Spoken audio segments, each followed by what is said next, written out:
คนสบายดีตอนเช้าทุกคน นี่กำลังออกดอกดิไหนหันก็ออกดอกบ้านงาสร้างนี่กำลังพ้นขึ้นมาเนาะนี่กำลังออกดอกออกดอกหลายอันแท้มึงตัวหยาวนี่ตัวหยาวก็ออกนี่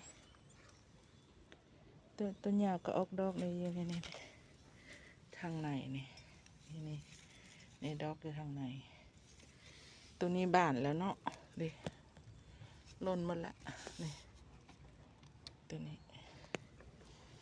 นี้มันน่าจะบ่ออกเพราะว่า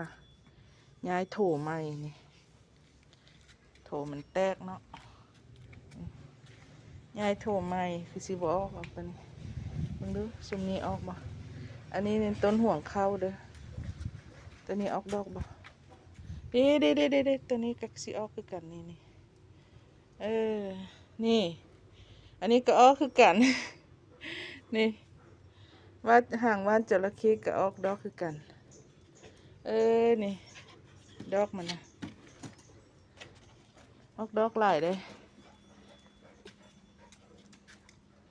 หากก็มาเบิ่งต้นไม้เนาะก็มีเวลามาเบิ่งเลยนี่ว่านอันต้นห่วงเขาก็งามช่วงนี้อันต้นไม้นี่ปลูกปล่อยปะละเลยแล้วแต่สิเป็นบ่ได้มาลำลิลำไรอุ้ยบ้านมันออกดอกมันเหงาแล้ว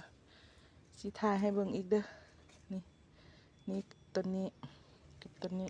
3 ต้นเนาะใหญ่ๆแบบนี้เลย